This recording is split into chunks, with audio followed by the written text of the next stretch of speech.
Let's discuss the caesarean section. तो इसमें हम सबसे पहले इसके टाइप्स देखेंगे।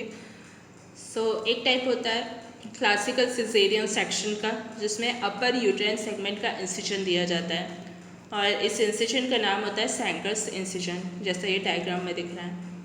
देन सेकेंड होता है लोअर सेगमेंट सिजेरियन सेक्शन। इसमें कैर इंसिजन दिया जाता है, ऐसा ट्रांसवर्स टाइप का इंसिजन दिया जाता है जैसा डायग्राम में है।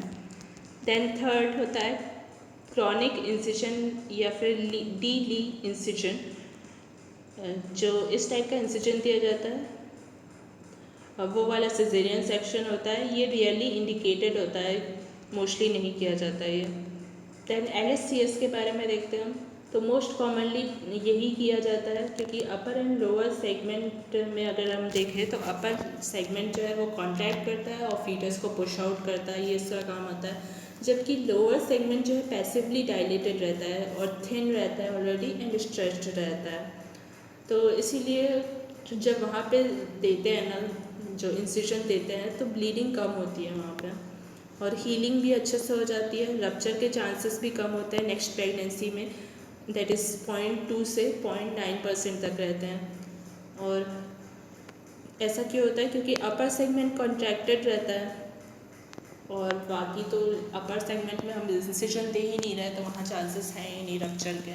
लेकिन अगर क्लासिकल इंसिजन देते हैं ना, तो अपर सेगमेंट तो वैसे ही कॉन्ट्रैक्टेड है ही, और अगर नेक्स्ट प्रेगनेंसी में वो फिर से कॉन्ट्रैक्ट हुआ और ऑलरेडी इसमें स्कार प्रेजेंट है, तो फिर चांसेस जो है रप्चर के वो बढ़ जाते हैं।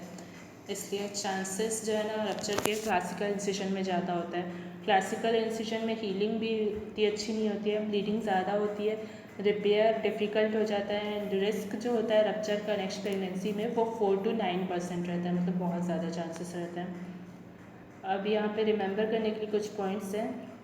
वैसे तो क्लासिकल जो इंसिजन है वो सिर्फ थियोरेटिकली इंडिकेटेड रहता है, मोस्टली नहीं किया जाता है ये। एंड रिमेंबर करने वाले पॉइंट्स क्या है कि जो LSCS के बाद अगर LSCS कॉन्ट्रैक्टेड पेल्विस के अलावा किसी दूसरे कॉज की वजह से किया गया है, तो फिर LSCS के बाद हम वेजाइनल डिलीवरी ट्राई कर सकते हैं, दैट इज़ VBAC ट्राई कर सकते हैं या ट्रायल ऑफ स्कार कर सकते हैं। तो अगर पेल्विस एडिक्वेट है, मतलब उसका साइज़ ठीक ठाक है, तो हम वेजाइनल डिलीवरी ट्राई कर सकते हैं। देन सेकेंड, अगर प्रीवियस हिस्ट्री है 2 LSCS की, तो भी हम वेजाइनल डिलीवरी कर सकते हैं after LSCS।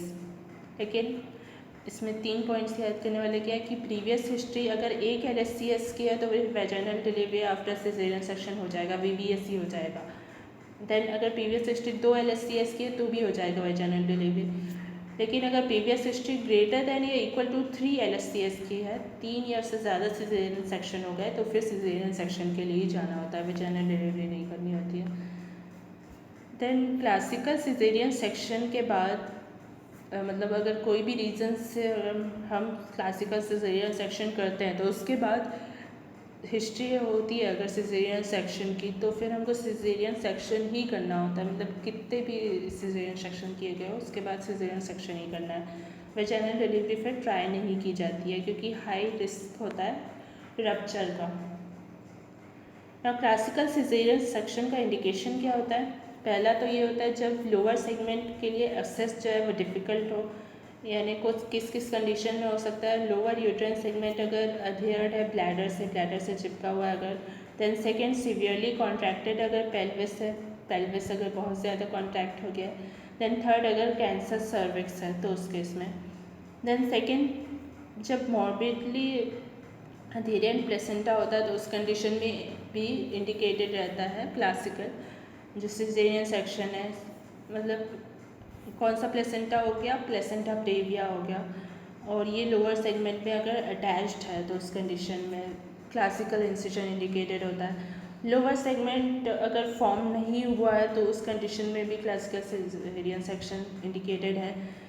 Early pre term caesarean section हो रहा है मान लो, तभी लोअर सेगमेंट फॉर्म नहीं होगा, यानी कि टर्म से वो बहुत दूर है। देन फोर्थ इंडिकेशन है अगर ट्रांसवर्स लाइन में डिलीवर करना है तो फिर क्लासिकल इंसिजन देंगे ना। क्रॉनिक इंसिजन है नेक्स्ट, जो कि बहुत रेयरली इंडिकेटेड होता है, तो ये सिर्फ इसका ओनली इंडिकेशन है कॉन्स्ट्रक्शन रिंग। तो कॉन्स्ट्रिक्शन रिंग अगर स्पेस्मोटिक यूट्राइन एक्टिविटी के कारण फॉर्म हो जाती है तो उस कंडीशन में क्रॉनिक इंसिशन देता है। तो इसमें वेजाइनल एनेस्थीसिया दिया जाता है मैनेजमेंट के लिए कॉन्स्ट्रिक्शन रिंग के।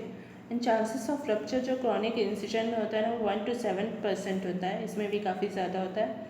And VBAC that is vaginal delivery after caesarean section इसमें ट्राई नहीं की जा सकती क्योंकि बहुत ज़्यादा चांसेस है रप्चर के, और ये ब्लैडर इंजरी कॉज कर सकता है अगर ये एक्सटेंड होता है तो, क्योंकि जस्ट नीचे इसके ब्लैडर होता है।